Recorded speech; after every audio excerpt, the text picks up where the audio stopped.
Every indie musician dreams of writing, recording, and releasing a record of original songs for the world to hear. That's the dream, the creative destination we all imagine. But here's the truth. Finishing the record and uploading it to a streaming platform is actually the easy part.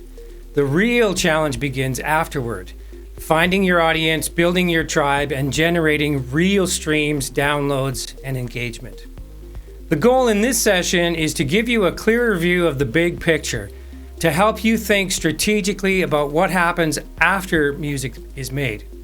We'll help you start asking the right questions, the ones that will guide your next steps. Because when you can answer those questions honestly, you'll be able to direct your time, energy, and budget toward actions that lead to measurable, meaningful success, not just another upload lost in the noise.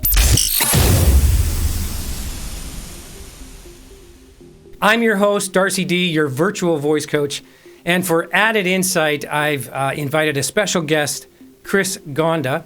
He is the CEO of V13 Media Group. He has over 20 years in the music industry, leading projects with BlackBerry, Shopify, and Squarespace.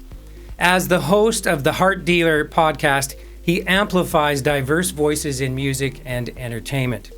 Together, we're going to dive into the indie artist do's and don'ts, what to do after your record is finished, and how to market it, how to think like both an artist and an entrepreneur. Learn to promote smarter, invest wisely, and grow an audience that truly connects.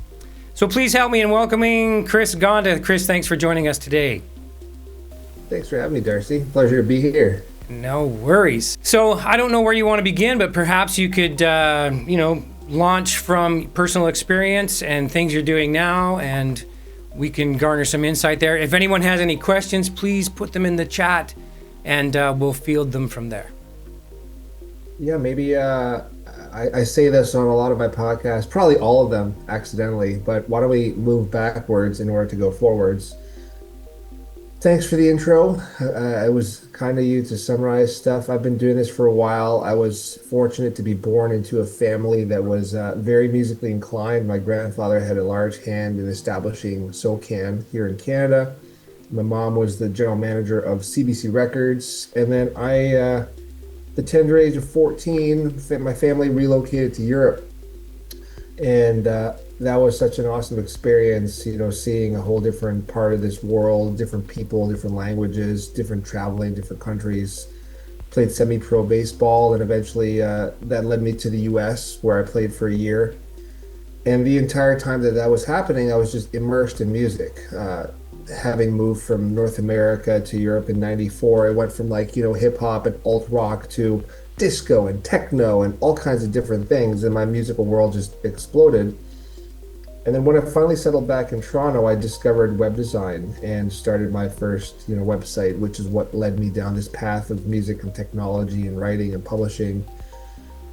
And throughout my day job, my day career, I maintained the website, and it turned into a very, very large passion project. A lot of my day job gigs were in and around technology and entertainment. And about 3 years ago, after having grown up in a musical house, discovered different types of music, I said, man, I've seen a lot of do's and don'ts. I've made a lot of do's and don'ts myself. I want to start working for myself and then take what I know and help others by sharing that information and content. So that's kind of like how I got to where I am now, and everything that we as a company do is based on a very simple premise that is love and logic. We do everything out of a place of love, and then we layer logic on top of that.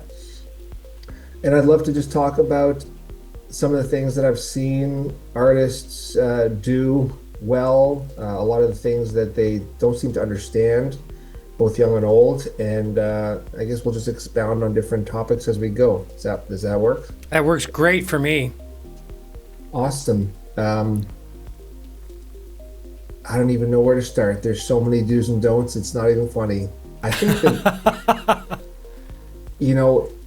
the love and logic is really important. On my podcast, I think I've had about 30 guests so far. I'm talking with different people around the world, musicians of very high caliber. people from labels, people from, startups and different tech companies. And it seems like the general consensus with everyone is that you have to do things from a place of authenticity. If you are not creating something because you love it genuinely, then you're already missing the mark. So for any artist that's out there that wants to, quote unquote, get discovered or do something with their music on a much larger scale, the first step is loving it, and loving it to a point where you don't care about success. Cameron Webb, a producer that I spoke with recently, said, I am successful because I ask people if they're lifers. Are you a lifer? Are you going to do this regardless if you're making money or not? If you are, then you're the person I want to work with. It's so important to be impassioned about what you do and to create music or art for art's sake. That's the first and foremost thing. You would be surprised how many artists I've seen and heard over the years that are not like that. They're chasing something that is not genuinely artistic expression. So if you start there, and that's what you have, you're already set up for a much better chance of success than other people. Right. I mean, what do you think? With your experience as a musician? I am from the same cloth. I totally believe that. You have to be, and I mean, if you think about how money is actually made in this business, the thing that you spend the most money on, for example, would be making that record. Especially if you have a great producer and the big studio. Oh, mind you, these days you can do it in a closet. Mm-hmm. But you do spend the most money on your record. And what is the thing that you make the least amount of money on? Your record.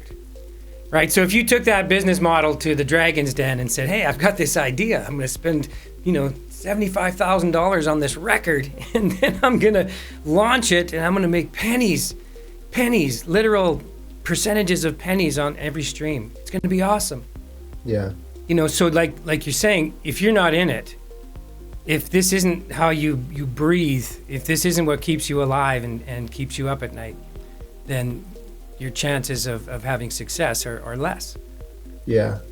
It's funny. I'm actually reading a book right now called Ikigai. It's about this principle in Japan about living the longest and happiest possible life. And the book basically says, if you find your Ikigai, and I hope I'm saying that properly, which is your passion, your raison d'etre, then you are going to be good. And so, I really say to artists, like, if this is what you're meant to do, if this is your thing, then just keep going. And you did mention, like, a great point is that I think that where artistry ends, business begins. And there is an overlap for sure, but they're also separate things. And most artists that I have worked with so far don't really see that. They don't know that. They also don't want to invest in themselves because, like you said, they've already spent so much time, money, and energy getting this product ready, and then they're finally there to drop it, and they say, okay, like, now what? How do I get this out there? And then all of a sudden you're talking to them about promotion and publicity and marketing management, whatever it is, and there's fees associated with those, and they say, well, I'm not going to pay that. If you don't invest in yourself, how can you expect other people to want to invest in you? Right. The industry is changing. Long gone are the days where it was just like, here's a huge advance and we'll pay for everything and there's a good chance for success. We got, I don't know, what's the statistic? 60 to 100,000 songs being uploaded to DSPs a day. There's a lot of stuff to compete with. Just for fun facts. So when I was setting up the BlackBerry a la carte download service. So basically the BlackBerry equivalent of iTunes. That was roughly 2013. And I was so surprised and happy that we managed to get kind of a global catalog. And that catalog was about 21 million songs, if I remember correctly. I just interviewed Randy Fuzzi, the founder of Coda Music, a streaming platform that is trying to do things differently than current streaming platforms, your Spotify's titles, based on a different revenue model that's more artist-centric. They proudly have 131 million songs in their catalog. That's like in a 10-year period. So how is the artist going to actually make an impact in a world where there's that much music to go through? And you and I know that the people that are streaming and touring the most, it's this very small percentage. Yeah.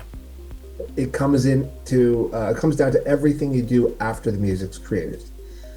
Yeah, right. Yeah. And not to mention what you have to do getting to that point. But you have to realize that when you release material on whatever streaming platform, you are competing with everyone out there. Yeah. And if you have selected a certain genre, you're competing with everyone in that genre. Mm-hmm. And artists that take the lion's share of streaming and the attention, they've got a plan. They've got a marketing team. They're spending money to promote and market their brand, their colors, their feels, their smells, who's going to listen to your music. Yeah. And knowing who that is will help you direct your efforts as a marketer, knowing what little box you're going to fill that may sound like someone or remind listeners of another artist, but you're in your own little box. I think you said something important in your introduction, and that's like finding your audience. I think a lot of people are trying too hard to like shove stuff into a specific algorithm or specific audience as opposed to putting stuff out there naturally and attracting the audience. I heard a really cool metaphor a couple years ago when I was just getting into this entrepreneurial side of things. And this guy said, it doesn't matter what size net you use, how like you design the net, how you swing the net around. At the end of the day, if you're trying to catch a butterfly, you're still just trying to catch a butterfly. The better way to do things is to build or to plant a garden, to build a garden and then just attract the butterflies. And I think the same principle happens with business and music, is you need to, maybe know who your audience is or who you're trying to target, but you can't force them to pay attention. Yes. You have to draw them in, is what I'm trying to say. Absolutely. I totally agree. Another thing I'll share just as an anecdote too is, you talked about this global ecosystem of music, and I do agree that it can be daunting when trying to break through and be out there in front of other creators and in front of the world. Again, at BlackBerry, I had a boss, Marty Malik, who I'll never forget. BlackBerry is kind of like on the decline. They were like the number one smartphone player in the world. And all of a sudden, the iPhone drops and things started to change, and there's a whole bunch of hiccups with BlackBerry, and they just started to drop fast. And there was a lot of, lack of morale on the team. And I remember him saying to a group of 50 to 100 of us, guys, what you don't understand is that the market share here is in the hundreds of billions, if not trillion plus, for this industry. And while we might not be at the top of that pile anymore, it's still a huge piece of pie to be part of. And whether you have 1%, 10%, or 50%, you're still the same business, you're still the same company, you're still doing the same things. You just need to constantly refocus. So for artists out there that are maybe starting with the love and then getting lost in the how do I compete and how am I going to make a difference and who's going to care? Well, first of all, you need to care. And if you care, that's fine. And second of all, there are so many people out there that haven't heard certain things that will at some point. And to have a potential market share of the world is an amazing thing. And the only way that's going to happen is by trying. And whether you get, 1 million fans or 1,000 fans doesn't really matter, because you're just trying to get your music out there and it'll happen the way that it's supposed to be. Right. Well, if you were to, I've spread this message many times. If you think about the new paradigm of independent music or artists releasing music, but there's not a lot of places to play. So if you can build a tribe of say 1,000 people worldwide, and these are absolute followers, they spend $100 a year on your product and or services. They come to a show, they buy a hoodie, download something. If 1,000 people spending $100 a year on your product and or services is $100,000 a year. Now you have some resources to invest in, the production, the co-writing, the marketing, and all this can be laid out. And if you think about it, if you can't get 1,000 people to invest in you because of who you are and what you do and what you stand for, then maybe you have to go back to the drawing board. Yeah. So Go ahead. Well, I forgot what I was going to say anyways. that's all right. I was just going to say that ultimately you're right. I think that it's important to like have conviction with what you're doing, have faith in your art. Never think that it's perfect or as good as it's going to get. Constantly be willing to grow and adapt. And in those instances where you reach an impasse, maybe reinvent yourself. It's so many artists have done that, and that's again not a bad thing. You look at artists that come out with their best album is their first album, and then they release 13 albums afterwards that most of the people that listen to the first album don't care about because it's not the same sound. That doesn't mean that artist has failed. That doesn't mean that they don't have an audience. They don't have super fans. It just means that that's their evolution. Right. Well, and chances are that first record was the sum total of all their experiences and influences from childhood, to the time they picked up their first guitar to the release of that record. They had, a half a lifetime to curate it. Yeah. Now they're getting some success, and they're on the road, and they're promoting, and and the label and management is saying, "When's the next record? We need it. We need it." So now they're having to do what they did in half a lifetime in 6 months. Yeah. Right, and the pressure's on. And that's actually the second thing I was going to mention with regards to the creative struggle.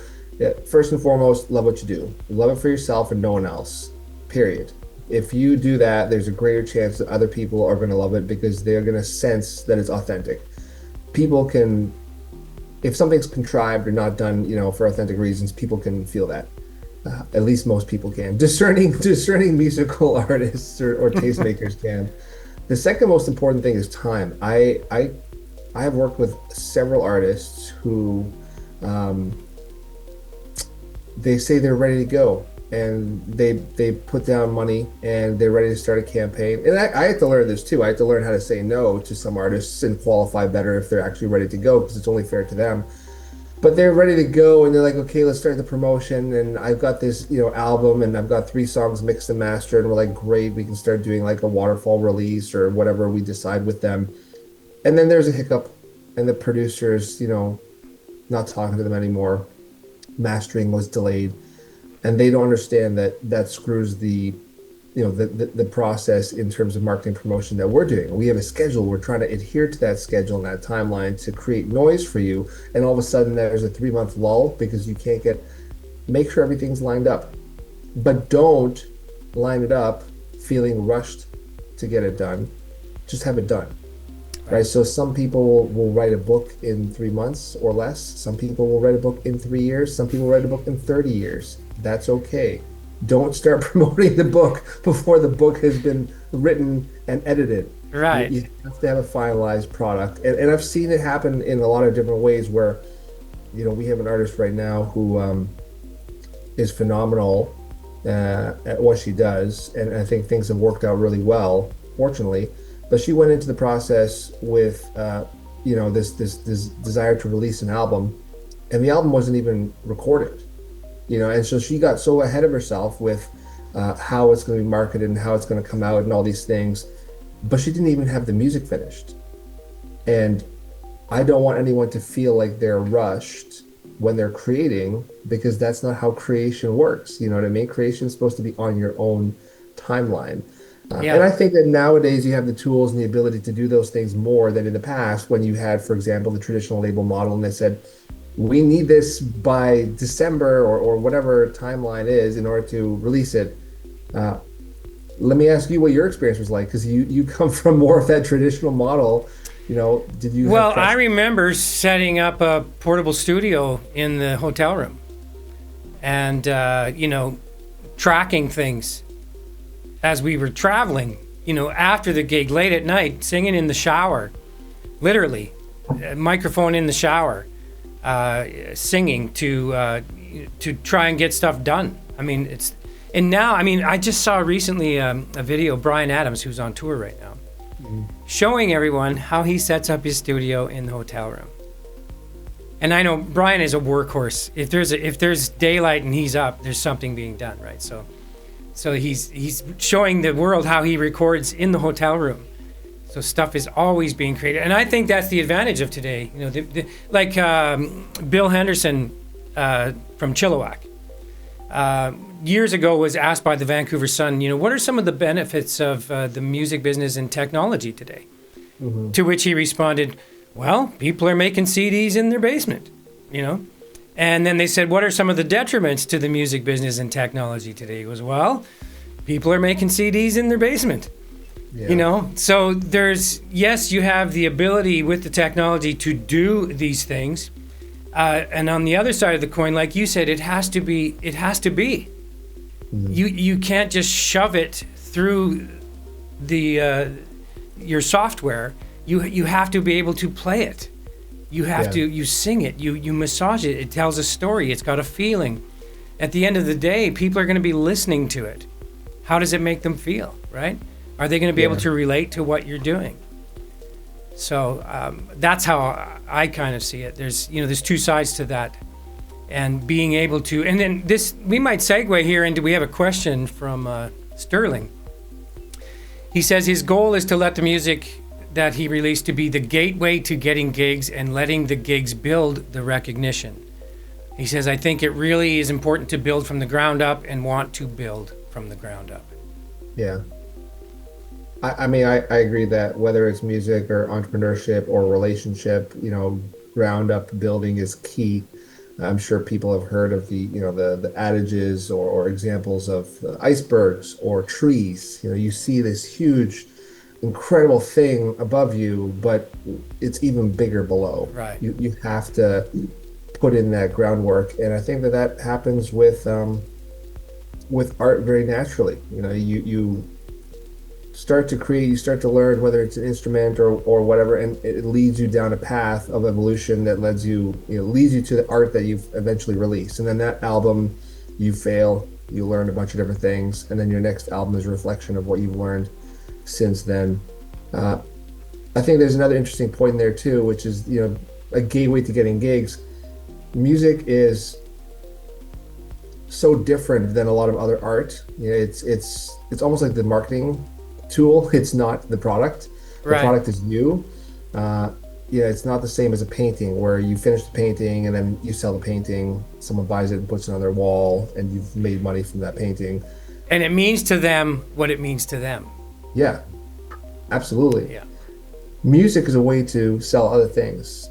Music is a way to, as you said, sell performance and sell product. I'm a big believer in those two things. If you go back to the origins of music, you're talking about your Mozarts and your Beethovens. Those people weren't rich. They weren't selling CDs. No. They were selling performance. They were selling an experience. Yeah, I was just gonna say that. I mean, you know this better than I do because I've never performed. You have. Hey, our manager used to say, you're only as good as your last performance, and last night you sucked, So, and if you think about it, like when I do artist development and we talk about the performance, there's a few areas of the performance that are quite critical. Mm-hmm. Your opening song, your introduction, right? Sort of sets up the tempo, greets everyone if they don't know who you are, and then what you leave them with, your very last song, right? So it's all about an experience. And this is the thing, if you interviewed 10 people exiting a concert, some are gonna say, well, the singer had great shoes. Someone else will say, I love the light show, right? Or the guy next to me was really cute, right? I took 1 million selfies. Many different reasons for going to a concert and escaping reality. So the music and the band or the artist is the conduit for that escapism, right? So being authentic to yourself and to your music and your song, to yourself, you will find your tribe. Yeah. It's funny that authenticity is, I think, one of the single most important things, and it's also one of the things that's most lost. People jump on trends, I mean, I remember being a kid and grunge was huge, and so I needed to have flannel and I need to have Converse One Stars and jeans with rips in them and a wallet with a chain. I had to have that. But that wasn't something that I created. That was authentic to me in terms of what I wanted, but it wasn't something I created. And I think that both are okay, but I saw a question in the chat just come up with, character and representing yourself as a rock star or a pop artist, whatever you do that's authentically you, that's your character. That's okay. If you love wearing all black leather and shaving your head and having chains all over the place and black metal makeup, if that's your thing, that's okay. If you love, I don't know, Lego and your whole shtick is something around Lego, that's okay too, as long as it's you. And I think that people oftentimes, more often than not, are not comfortable just being themselves and expressing themselves. And that's where the true character comes from. That rock star, that Gene Simmons, whoever it is, they created that identity, this whole brand, out of what they liked, out of what they thought, would sell or be their shtick. Now, sometimes it's contrived, and people will say you should do this, and there's teams behind them with marketers and labels. But I think that genuinely, when you're just creating the music you want in the way that you want, sharing the message that you want, being who you want to be on stage, that's again the most important first step. Second is time. So we talked about time a little bit. If you have a release ready to go, give yourself time. Artists are so horrible with rushing things out the door because they've created this amazing thing and they want the world to see it, and I just have to release it. Don't do that. The more time you give yourself, the more chance you have for that product being successful, right? Because as a company that's doing marketing and promotions, we need time to develop a plan and a strategy and then talk that through with the artist and then eventually set that in motion and hopefully get the best results possible. That doesn't happen if we're given a month to work on things. Right. Some artists will sit an album for years before it comes out. Timing and time are super important with releasing stuff, and you should never feel rushed or pressured to do that. And definitely not self-imposed. Just do things naturally, organically, and again, you'll have a better chance of success. Right. Getting back to talking about like independent artists, coming out of the trenches. If you're an artist that plays that kind of music, when you're talking about leather and the shaved heads and darkness and heavy stuff, right? Yeah. So here in Canada, for example, is there a giant market for that kind of music? Yeah, I don't think that there's like a huge black metal scene in Canada. I mean, we know that black metal and certain types of metal are most popular in Scandinavia. Yes, in Europe, right? Yeah, but there's different parts of the world that have different scenes.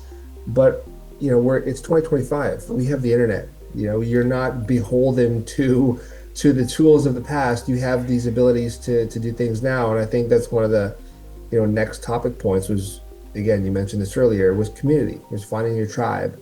The way to do that is to put yourself out online through as many different tools as possible, and then leverage those to start developing an organic following. Don't pay for streams. Don't pay for playlists. Don't, bot your Instagram profile so that all of a sudden you have 10,000 followers and you think that's some kind of bragging, right? Because I have an artist now who worked with someone, unbeknownst to him. That person did that with Spotify, Instagram, and unfortunately, 30-40% bots on those accounts now, and those people aren't going to care about new songs, new posts, and new streams. You're not going to be able to sell to them, and they're certainly not coming to a show.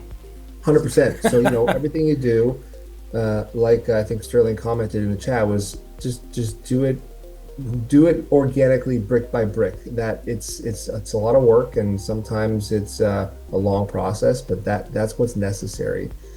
And then also like follow the community. We had an artist that we worked with in the past, Lone Kodiak. They're an awesome rock band from LA, and they did really well across most streaming platforms, but for some reason some of their songs blew up on SoundCloud, and we've seen this in the past, actually recently with another artist of ours, Kentucky, where for some reason SoundCloud is where he was getting the most traction. And so he said, that's okay. Don't worry about how how many streams or monthly listeners you have on Spotify. Follow the trend. If all of a sudden you are reaching that audience on this platform or in that country, look into that, explore that, lean into that. That is the universe and the community telling you, hey, we like this. So cater to them. Yeah, exactly. Yeah, we were talking earlier about major artists when they do radio tours, and they're ping-ponging across the nation doing radio where it's really big right now, where they're getting a lot of airplay. It helps them plan their tours and target how they're going to reach their people. For the independent artist, you could do the same thing online, just like you were saying. Yeah. So, I mean, we got a lot of really key points so far. Create stuff authentically for yourself. And then if you're doing that, you're going to start to attract an audience. How do you attract an audience? Well, you got to put yourself out there. You got to put yourself online and leverage as many different tools as you can. And don't be scared. It's a lot of work. I mean, I'm starting socials from scratch after being off social media for 10 to 20 years. And I know that the thing that's going to win is consistency. Have a brand, have a vibe, have something that's authentically you, and then consistently post. And you'll be surprised how quickly that can pick up. Leverage the tools, whether you're on TikTok or Instagram or whatever platform it is, try them all, whatever feels good for you.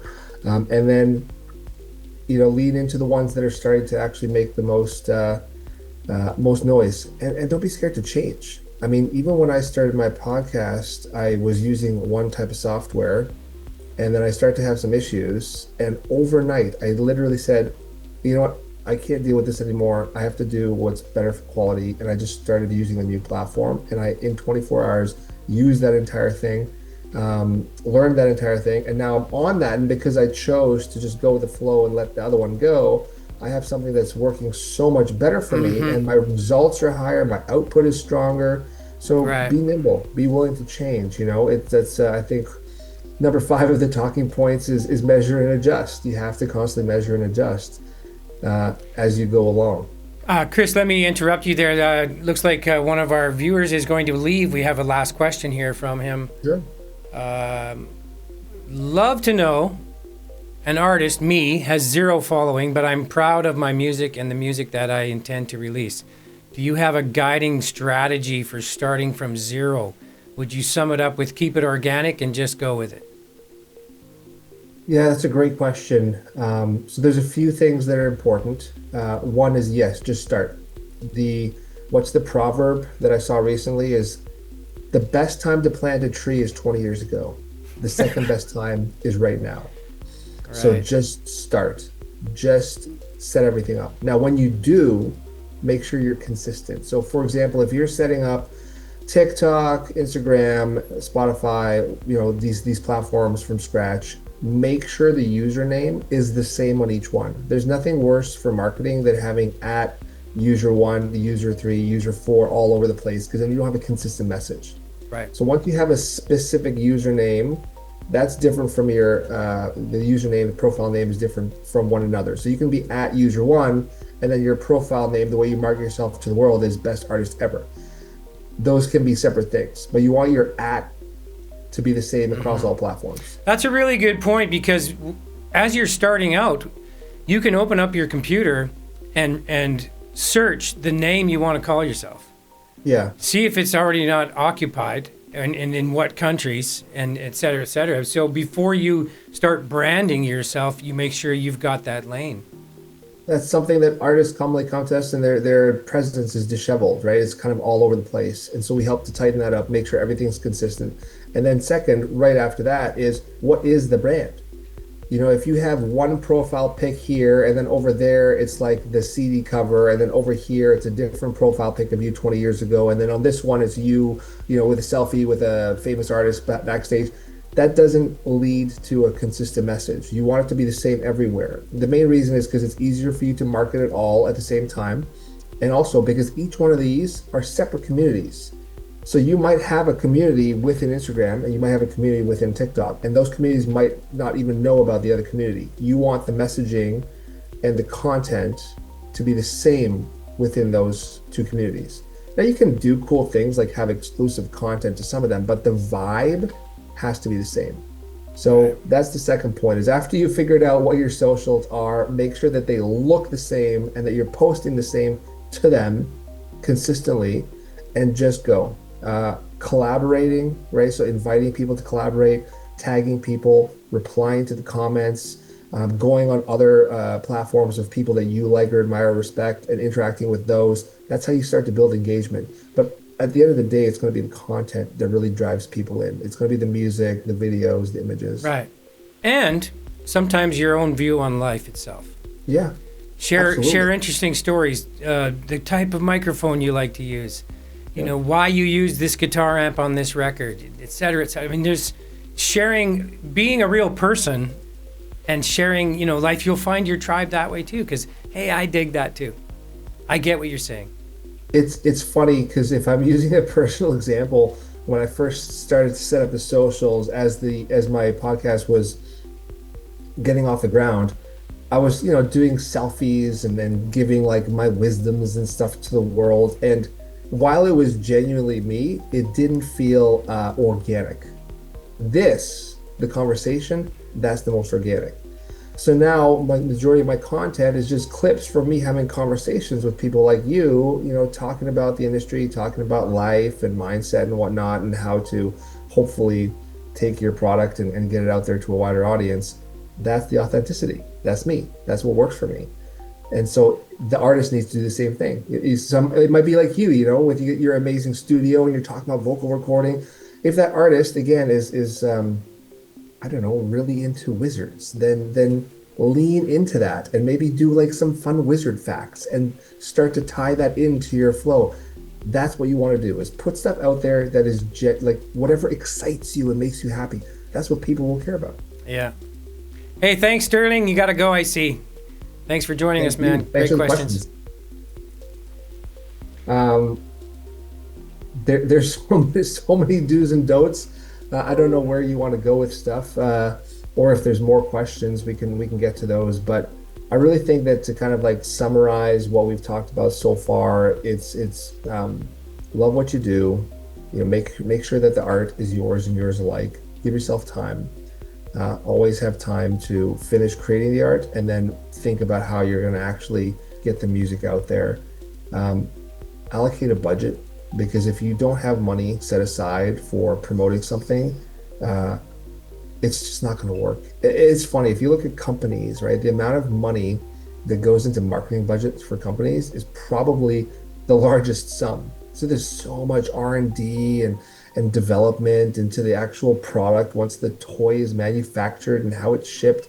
But the marketing, that's where a lot of it goes. That's what keeps the trucks loaded. Yeah. I mean, so and I think there are so many different models out there now. You don't have to think of one thing as an end-all be-all. So what we're striving to do is allow artists to have a service-based model, just like publicity, but get everything else. So we do publicity, but then we also do the branding, the brand board, the media kit.